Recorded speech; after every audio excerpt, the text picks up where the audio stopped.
10 လပိုင်း19ရက်နေ့ကနေဒီတက်တော့ကောက်စ run လာခဲ့တာ23ရက်မြောက်နေ့မှာ follower 12000နဲ့ video viewer 1.5 million just 9ရက်အတွင်းတင်ထားတဲ့ content တွေကိုတွားကြည့်မယ်ဆိုရင်လည်းအကောက်တက်လို့မထင်ရလောက်အောင် view တွေကတိုင်းချီတန်းချီပြီးတော့ရနေတယ်ဆိုတော့ကျွန်တော်အနေနဲ့ဒီတက်တော့ကောက်မှာရက်90အတွင်း follower 100k နဲ့$300အရရှာမယ် challenge လေးတစ်ခုလုပ်ထားပေမဲ့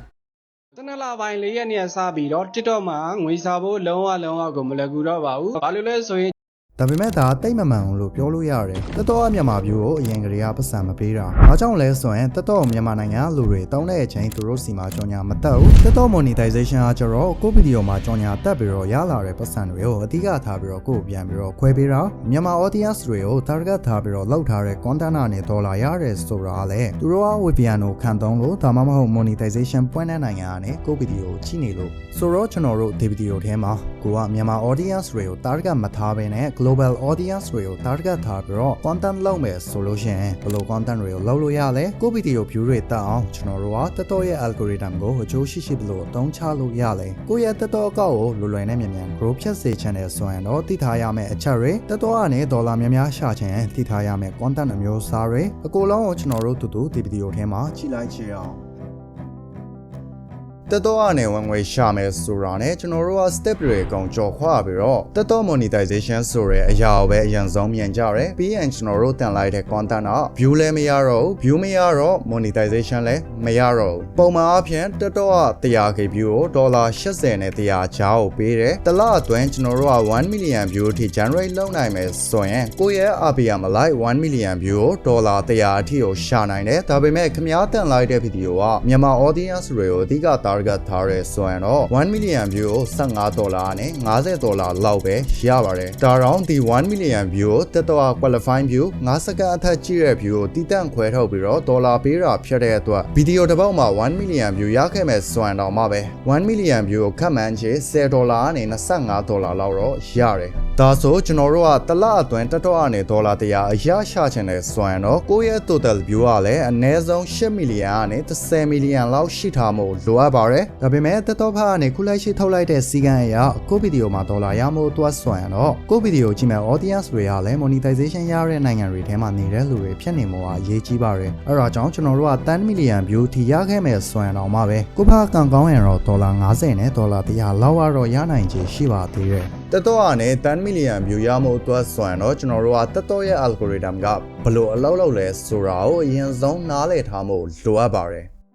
တက်တော့မှာကိုဗီဒီယို view တက်ချန်တယ်ဆိုရင်တော့ပထမဆုံးအနေနဲ့ trend ဖြစ်နေတဲ့ content အမျိုးအစားကိုလိုက်လုပ်နိုင်မှုကအရေးကြီးပါတယ်။ဘာကြောင့်လဲဆိုရင်တက်တော့ YouTube Pro လို့ search based social media platform မဟုတ်တဲ့အတွက်သူများတွေကကိုဗီဒီယိုရှာကြည့်မှုဆိုတာတော်တော်လေးအောင်မှာအခွင့်အရေးနည်းပါတယ်။ဒုတိယအချက်ကတော့ကျွန်တော်တို့ရဲ့ content ကအတတ်တာတိုးတယ်။ပုံမှန်အပြင်ကျွန်တော်တို့ကတက်တော့မှာဗီဒီယိုတစ်ပုဒ်တင်လိုက်ပြီဆိုရင် algorithm ကကိုဗီဒီယို for you page ပေါ်မှာ200ကနေ900ကြားပဲ suggest ပေးတယ်။ကိုဗီဒီယို content က2ရက်အတွင်း view ရနဲလို့ရှိရင်တော့ for you page ပေါ်မှာမပြတော့ဘူးအဲ့လိုမျိုးမဟုတ်ပဲနဲ့နှစ်ရက်အတွင်း viral ဖြတ်သွားရင်တော့တစ်ပတ်ကနေ4-5ပတ်ထိကို for you page ပေါ်မှာထားပေးတယ်တတိယအချက်ကတော့ algorithm က quality ထက် quantity ကိုဦးစားပေးပါတယ်အကြောင်းကတော့ကျွန်တော်တို့ content ကအတတ်တာတိုးတာဖြစ်တဲ့အတွက် audience တွေကအသက်တစ်ခုပြီးတစ်ခုလာတာမျိုးလိုချင်ကြတယ်နောက်အချက်အနေနဲ့ကတော့တော်တော် suggestion based platform ဖြစ်တဲ့အတွက် algorithm ကလည်း viewer မှန်တွေစီကိုကို content ပြပေးမှုအတွက် video content တွေကိုများများလိုအပ်တယ်ဒီချိန်မှာကိုက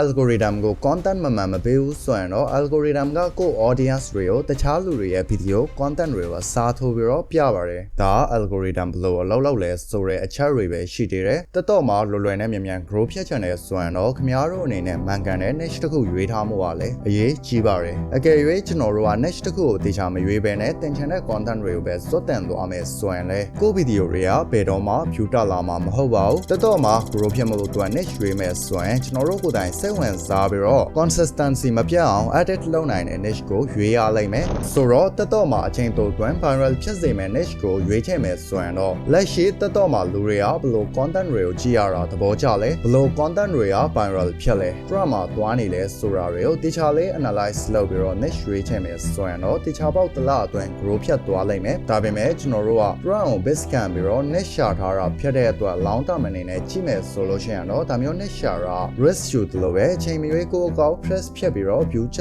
သွားနိုင်တယ်အဲ့တော့ကြောင့်ကိုကတက်တော့ကနေလောင်းတက်မှန်နေနဲ့ပတ်စံရှာချင်တဲ့ solution တော့ကိုယ့်ရဲ့ passion နဲ့ကိုက်နေတဲ့ niche ကိုရွေးချယ်တတ်ဖို့ကလည်းအရေးကြီးပါတယ်မန်ကန်တဲ့ niche တစ်ခုရွေးချယ်မယ်ဆိုရင်ကျွန်တော်တို့က niche ကိုလိုက်ရှာမယ်အစားကိုယ့်ကိုပြန်ပြီးတော့မေကွန်၃ခုမေးရလိမ့်မယ်ပထမတစ်ချက်ကကျွန်တော်တို့မှာပတ်စံအလောင်းလောက်ရှိပြီးတော့ဘာလို့မှလုပ်စရာမလိုအပ်ဘူးဆိုရင်ကျွန်တော်တို့ကဘယ် activity နဲ့အချိန်ဖြုံးမှလဲဘယ် area တွေကိုစိတ်ဝင်စားနဲ့လုပ်မှလဲဒုတိယအချက်ကကိုကနေ့တိုင်းဘယ်လို content တွေကိုကြည့်လဲဘယ်လို content တွေကိုကြည့်ရတာသဘောကျလဲတတိယအချက်အနေနဲ့ကတော့ကိုတန်လိုက်တဲ့ content က view လည်းမရဘူးပတ်စံလည်းမရဘူးဂျားထဲကသူများတွေကပါကိုလောင်ပြောင်နေတယ်ဆိုရင်တော့မှပဲကိုယုံကြည်ချက်ရှိရှိ consistency ရှိနဲ့ဘယ်လို content တွေကိုလုပ်နိုင်လဲဆိုတာတွေကိုတေချာလေးစဉ်းစားပြီးတော့ချရည်မယ်ဆိုရင်တေချာပေါက်ကျွန်တော်တို့အတွက်မှန်ကန်တဲ့ niche တစ်ခုကိုရွေးချယ်ဖြတ်သွားလိမ့်မယ်သို့တော့ဒါမျိုး niche ရွေးတဲ့အချိန်မှာလည်းကျွန်တော်တို့ရွေးလိုက်တဲ့ niche က view ရနိုင်ခြေရှိရလား audience တွေရော niche ပေါ်မှာစိတ်ဝင်စားမှုရှိရလားဆိုတော့အဓိကအချက်နှစ်ချက်ကိုထည့်စဉ်းစားမှုကလည်းကျွန်တော်တို့အနေနဲ့တော်တော်လေးကိုအရေးကြီးပါသေးတယ်ဥပမာကိုကနေ့တိုင်း AI နဲ့ပတ်သက်တဲ့ content တွေကိုပဲကြည့်ဖြတ်တယ်ဆိုရင်လေခုလက်ရှိခက်စားနေတဲ့ AI နဲ့ပတ်သက်တဲ့ video တွေကိုလုပ်လို့ရတယ်ဒါမှမဟုတ်လေအဲ့လို video တွေဘယ်လိုလုပ်ရလဲဆိုတော့ tutorial video လုပ်တဲ့ niche ကိုရွေးချယ်လို့ရတယ်ဒါပေမဲ့ကျွန်တော်တို့ကမှန်ကန်တဲ့ niche ကိုရွေးချယ်တိုင်းလေကို video က viral ဖြစ်သွားတာမျိုးမဟုတ် viral ဖြစ်မှုအတွက်အဓိကလိုအပ်တာကတော့ကို video ရဲ့ hook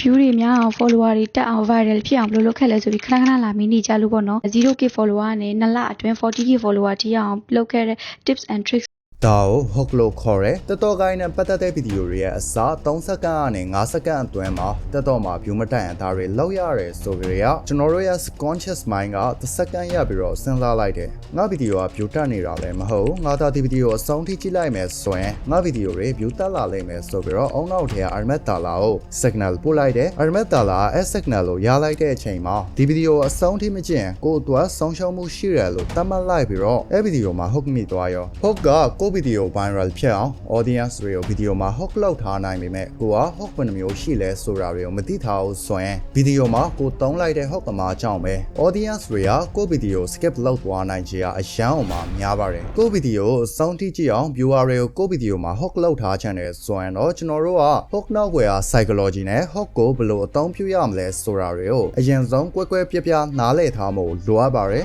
cut မသုံးပါနဲ့ဘာကြောင့်ဒီလိုဒီဗီဒီယိုကြည့်မယ်ဆိုရင်ကျွန်တော် hook နှမျိုးအသုံးပြုထားတယ် viral hook နဲ့ visual hook viral hook မှာကျွန်တော် cut မသုံးပါနဲ့ဆိုပြီးတော့စထားတာဘာကြောင့်ဒီစာကြောင်းလေးက viral hook ဖြတ်သွားရတာလဲဆိုရင်အဲ့ဗီဒီယိုတက်တော့မှတင်တဲ့အချိန်လူတိုင်းလိုလိုက cut ကိုခုမှစသုံးနေကြတော့ cut နဲ့ခုမှရင်းနှီးနေကြတော့ဒီချိန်မှာကျွန်တော်က cut မသုံးပါနဲ့ဆိုတော့ဟာဘာရောဟာဒီဘေကဆိုရဲမေကွန်ပေါင်း16000နဲ့ဗီဒီယိုမှာ hook မိသွားရောလူအများစုကလက်ခံထားတဲ့ user တခုအရာတခုကိုကျွန်တော်တို့ကစန့်ကျင်ပြီးတော့မန်ရိုလုံးနေတာမှာတယ်ဒါမျိုးမဟုတ်ဒါမျိုးလောက်ရမှာဆိုပြီးတော့ controversy ဖန်တီးပြီးတော့လောက်ထားတဲ့ hook မလို့ဒီ hook ကို psychology ရ contrarian hook လို့ခေါ်တယ်နောက်ဥပမာအနေနဲ့ကတော့ကိုဗီဒီယိုအစမှာဆိုပါစို့တက်တော့မှာတင်ဗီဒီယိုတွေပေါမှုအတွက် hashtag တွေမလိုအပ်ပါဘူးဆိုတော့စာကြောင်းလေးနဲ့ဗီဒီယိုစလိုက်မယ်ဆိုလို့ရှိရင် viewer တွေရဲ့ interest နဲ့ controversy ကိုတခါတည်း hook လောက်လိုက်တာဖြစ်တဲ့အတွက် viewer တွေက why ဆိုရဲမေကွန်နဲ့ကိုဗီဒီယိုအဆုံးထိကြည့်ကြမှာပဲဒီ hook ကိုမြန်မာနိုင်ငံ creator တော်တော်များများအသုံးပြုကြရဲအသုံးပြုကြရဲ content creator တိုင်းရဲ့ဗီဒီယိုတွေကလည်းတော်တော်လေးကိုပေါက်ကြတယ်ဒီဗီဒီယိုမှာဆိုရင်လည်းဒီ hook ကိုပဲအသုံးပြုထားတယ်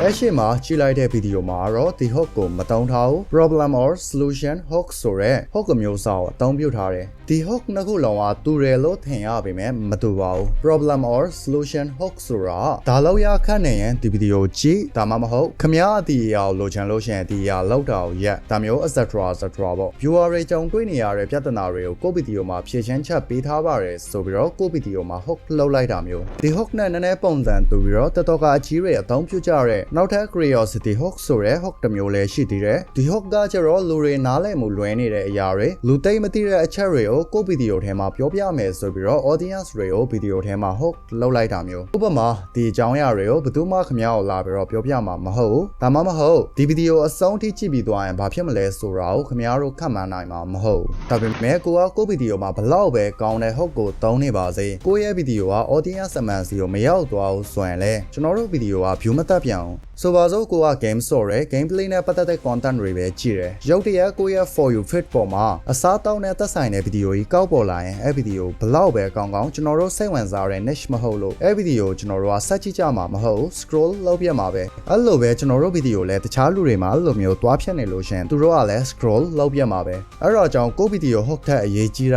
တော့တော်တော်ရဲ့ algorithmကျွန်တော်တို့တင်လိုက်တဲ့ဗီဒီယိုကို audience အမှန်စီကိုရောက်အောင် for you page ပေါ်ကိုရောက်အောင်အကူလုံး algorithm ကတာဝန်ယူပြီးတော့လုပ်ပေးတယ်ဥပမာကျွန်တော်ကတက်တော့မှာဗီဒီယိုတစ်ပုဒ်တင်လိုက်မယ်ဆိုရင် algorithm ကအဲ့ဗီဒီယိုရဲ့အကြောင်းအရာ hashtag ကိုဘာသုံးထားလဲ title ကိုဘာသုံးထားလဲနောက်ဆုံးဗီဒီယိုထဲကအတန်အစအကူလုံးကိုတခြားလေးကိုဆက်တယ်ဆက်တဲ့အချိန်မှာ hashtag ကတစ်ခု title ကတစ်ခု content အကြောင်းအရာတစ်ခုဒါမျိုးတစ်ခုနဲ့တစ်ခုမဆိုင်တာတွေထည့်ပြီးတော့တင်ထားတဲ့ဗီဒီယိုဆိုရင် for you page ပေါ်ကိုမပို့ပေးဘူးပြောရမယ်ဆိုရင်တော့ကျွန်တော်တို့ရဲ့ဗီဒီယိုက view မရတော့ဘူးဒီရှေ့မှာကျွန်တော်တို့ကြည့်လာတဲ့ဟုတ်ကလေး algorithm တွေကဘာမှမဟုတ်သေးဘူးတက်တော့ရဲ့တကယ် game ကဒီနေရာကနေစတာကိုရဲ့ဗီဒီယို algorithm က for you page ပေါ်ပို့ပေးတဲ့အချိန်မှာ main content က quality ကောင်းတယ်ရော့ view 1000ယူတသိန်းယူဆိုပြီးတော့ကိုဗီဒီယို view တိုးပေးတာမျိုးမဟုတ်ဘဲနဲ့အစမ်းသဘောအနေနဲ့ပထမဆုံးလူ100နဲ့900ကြားထဲကိုပို့ပေးတယ်ပို့ပေးတဲ့အချိန်မှာview 100ကျော်ကကိုဗီဒီယိုအဆုံးထိကြည့်တယ်ဗီဒီယိုကောင်းလုံးလို့တချို့က2ခါ3ခါကြည့်တယ်ပြီးတော့ကိုဗီဒီယိုမှာ comment တွေပေးတယ် share တွေလုပ်ပေးတဲ့ဆိုရင်တော့ algorithm ကဗီဒီယိုနောက်ထပ်လူ1000ကနေ9000ကြားထဲကိုပို့လိုက်တယ်ဒီဒုတိယတစ်ခေါက်မှာလည်း viewer တွေကခဏလိုပဲ like တွေ comment တွေပေးတဲ့ဆိုရင်တော့ကိုယ့်ရဲ့ဗီဒီယိုက for you page ပေါ်ကိုရောက်ပြီလို့သတ်မှတ်လိုက်လို့ရတယ်ပြောရမယ်ဆိုရင်တော့တက်တော့ရဲ့ algorithm ကကိုယ့်ဗီဒီယိုတခြားဆက်ပြီးတော့ audience အမှန်စီကိုရောက်အောင်ပဲလုပ်ပေးနိုင်တယ်ကိုယ့်ဗီဒီယို up.point people ရောက်မရောက်ဆိုတာတော့ရှေ့မှာပြောလာတယ်ဟုတ် content ရဲ့ quality ကိုယ့်ရဲ့ consistency ပေါ်မှာတွားပြီးတော့အဓိကမူတည်နေပါတယ် consistency ထဲမှာလည်းဗီဒီယိုတရက်ကိုတစ်ပုတ်တင်ရမယ်ဆိုပြီးတော့ဗီဒီယိုပဲ consistency ရှိရှိတင်ရတာမျိုးမဟုတ်ဘဲနဲ့ဗီဒီယိုတင်တဲ့အချိန်ကိုလည်းကျွန်တော်တို့က consistency ရှိရှိလေးနဲ့တင်ပေးရတယ်အရေးကြီးဆုံးအချက်ကတော့နေ့တိုင်းဒီချိန်ကြီးကိုအချိန်တိကျရေးဗီဒီယိုတင်ရမယ်ဆိုတာမျိုးထက် viewer တွေကတက်တော့မှာအများဆုံးရှိနေမဲ့အချိန်တွေကိုရွေးပြီးတော့ပုံမှန် consistency ရှိရှိနဲ့ content တွေကိုတင်သွားမယ်ဆိုလို့ရှိရင်တော့တက်တော့ရဲ့ algorithm ကကျွန်တော်တို့ရဲ့ဗီဒီယိုသဘောကျလောက်မဲ့ audience နဲ့သူတို့တွေတက်တော့မှာရှိနေမဲ့အချိန် engagement များလောက်မဲ့အချိန်ကိုအဓိကထားပြီးတော့ကိုယ့်ရဲ့ဗီဒီယိုကို audience အမှန်စီကိုပို့ပေးပါတယ်ဒီရှေ့မှာကျွန်တော်တို့ကြည့်လာတဲ့အကြောင်းအရာတွေကကိုကတက်တော့မှာလောင်းတက်မနေနဲ့တွားမယ်ဆိုရင်အဆင်ပြေပေမဲ့ကျွန်တော်လိုမျိုးတက်တော့မှာအချိန်တိုတွင်း grow ဖြစ်အောင်လုပ်ပြီးတော့တက်တော့ကနေဝင်ငွေရှာချင်တယ်ဆိုရင်တော့ဒီနီလန်းတွေကိုအသုံးပြုလို့မရဘူးဒီနီလန်းအစားထိုးကျွန်တော်တို့ကသူများတွေရဲ့ idea video run ဖြတ်နေတဲ့ niche တွေကို professional ကြလေးခိုးတိုက်ရမယ်ဒီအကြောင်းအရာနဲ့ပတ်သက်ပြီးတော့ already ဒီ video တစ်ပုတ်လောက်ထားပြီးသားရှိပေမဲ့တက်တော့မှာသူများတွေရဲ့ content idea ကိုခိုးရဲဆိုရင်တော့ကျွန်တော်တို့ရဲ့ video တွေက copyright ထိပြီးတော့ကျွန်တော်တို့ရဲ့ video တွေကview မတက်တော့ဘူးပြောရမယ်ဆိုရင်တော့ကျွန်တော်တို့ရဲ့တက်တော့ကောက် trace ဖြတ်သွားတတ်တယ်ဆိုတော့ကျွန်တော်တို့အနေနဲ့တက်တော့မှာလွယ်နဲ့မြန်မြန်လဲပေါက်ရမယ် copyright လုပ်ပြီးတော့တက်တော့ policy နဲ့မညှိနိုင်တဲ့ content အမျိုးအစားကိုလည်းလောက်ချင်တယ်ဆိုလို့ရှိရင်တော့တက်တော့မှာရှိတဲ့ content အမျိုးအစားကိုကျွန်တော်တို့ကအရင်ဆုံးသိထားဖို့လိုအပ်သေးတယ်ပုံမှန်အပြင်တက်တော့မှာ original content repurpose content copyright content ဆိုပြီးတော့ content အမျိုးအစား၃မျိုးရှိတယ် original content ဆိုတာတော့ကျွန်တော်ရှေ့မှာပြောလာတဲ့ niche တခြားရွေးပြီးတော့ viewer တွေ hook လုပ်ရမယ်ဆိုတဲ့ content အမျိုးအစားဒါပေမဲ့ကျွန်တော်တို့ကအချိန်တိုအတွင်းမှာတက်တော့မှာ grow ဖြတ်ချင်တယ်ဆိုရင်တော့ original content ကိုဘေးခောက်ထားပြီးတော့ခုလက်ရှိတက်တော့မှာ grow ဖြတ်ပြီးတော့လူကြိုက်များနေတဲ့ content တွေကို repurpose လုပ်ပြီးတော့ပဲဖြစ်ဖြစ် copyright content လုပ်ပြီးတော့ပဲဖြစ်ဖြစ်ပြန်တင်မယ်ဆိုရင်တော့တခြားပေါက်ကိုရဲ့တက်တော့အကောက်ကလည်းတစ်လအတွင်းမှာ million နဲ့ချီတဲ့ view တွေရာနဲ့ချီတဲ့ dollar တွေကို generate လုပ်နိုင်သွားလိမ့်မယ်ဒါမျိုး generate လုပ်နိုင်မှုအတွက်ဆိုရင်တော့ကျွန်တော်တို့ကအရင်ဆုံးဒီ repurpose content နဲ့ copyright content ကဘာလဲဆိုတာကိုနားလည်ထားမှုလိုအပ်ပါတယ်ဒီ repurpose content ကိုရှင်းလင်းဆုံးပုံစံနဲ့ပြောရမယ်ဆိုရင်တော့ဥပမာကျွန်တော်က YouTube ကနေဗီဒီယိုတစ်ပုတ်ယူလာလိုက်တယ်အဲ့ထဲက highlight ကိုထုတ်ပြီးတော့ edit လုပ်စရာရှိတာတွေကိုလုပ်ပြီးတော့တက်တော့မှပြန်တင်လိုက်တယ်ဒါကို repurpose content လို့ခေါ်တယ် copyright content ဆိုတာတော့နာမည်နဲ့လိုက်အောင်ပဲ social media တွေရဲ့ policy အရ original owner ရဲ့ဗီဒီယိုသူများတွေကယူတင်လို့မရအောင်ကာကွယ်ပေးတဲ့အရာပဲဖြစ်ပါတယ်တက်တော့ရဲ့ policy မှာလည်း copyright content ကိုတောင်းလို့ရှိရင်ကျွန်တော်တို့ရဲ့ဗီဒီယို rich ရှော့ချပြတ်တာမျိုးကိုယ့်ရဲ့ဗီဒီယိုအဖြတ်ခံရတာမျိုးနောက်ဆုံးကိုယ့်ရဲ့အကောက် ပါ warning တစ်စိတ်တုံးထူတာမျိုးထိလောက်မဲ့ဆိုပြီးတော့ကြီးညာထားတယ်ဒါပေမဲ့လူအများစုကတော့ဒီ copyright content တွေကို copyright လောက်အောင်လုပ်ပြီးတော့ဒေါ်လာတွေထောင်ချီရှာနေကြတာပဲဒီ content ကိုကြည့်လိုက်တော့နားလည်သွားမယ်လို့ထင်တယ်ဒီ copyright content တွေကဘာကြောင့် copyright မထိတာလဲဆိုရင် TikTok ရဲ့ algorithm ကဒီ video တွေကို copyright content အဖြစ်မတတ်မှတ်အောင် video နဲ့ audio ကို edit လုပ်ထားလို့ပဲဥပမာ video edit လုပ်တဲ့အချိန် mirror effect ပေးတယ် video slow ဒါမှမဟုတ် speed တန်တယ် zoom crop တွေလုပ်တယ်အဲ့လိုမျိုး copyright လောက်အောင်လုပ်လိုက်တော့ TikTok ရဲ့ algorithm ကကျွန်တော်တို့ရဲ့ video ကို copyright content ဖြတ်ကြောင်းတတ်သိရှာလို့မရတော့ဘူးတိုးတော့မူရင်းအောင်တာကျွန်တော်တို့တန်ထားတဲ့ video တွေ့ပြီးတော့ TikTok ကိုစာတန်လိုက်မယ်ဆိုရင်ဒီအဆင့်တွေကိုလောက်ထားလဲကျွန်တော်တို့ video ကို TikTok ကနေ auto ဖြတ်ချပြီးတော့ကျွန်တော်တို့ရဲ့ TikTok account ကိုလည်း copyright strike ပေးပါတယ်ဒါပေမဲ့ကျွန်တော်တို့စူးစမ်းထားတာကိုအလကားမဖြတ်စေချင်ဘူးဆိုရင်တော့ခဏ copy ယူလာတဲ့ video copyright content အစားထိုး repurpose content လုပ်ပြီးတော့ပြန်တင်ရင်တော့ copyright မထိတော့ပါဘူး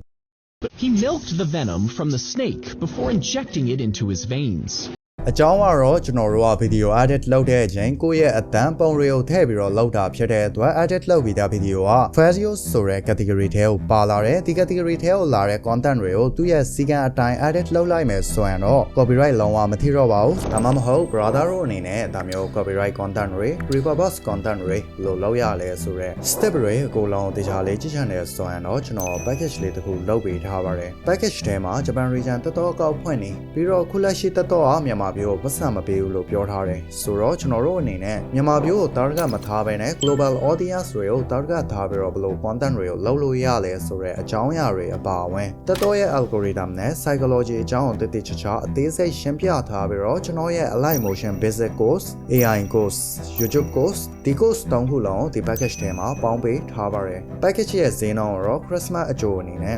50% short ဈေးတောင်းမကျော်တဲ့ဈေးနှုန်းနဲ့ join လို့ရပါမယ် package နဲ့ပတ်သက်ပြီးတော့အသေးစိတ်ပို့တိကျတယ်ဆိုရင်တော့ကျွန်တော်ရဲ့ Telegram account မှာလာမေးလို့ရပါတယ်ဆိုတော့အားလုံးပဲနောက်လာမယ့် video တွေမှာတွေ့လိုက်ကြရအောင်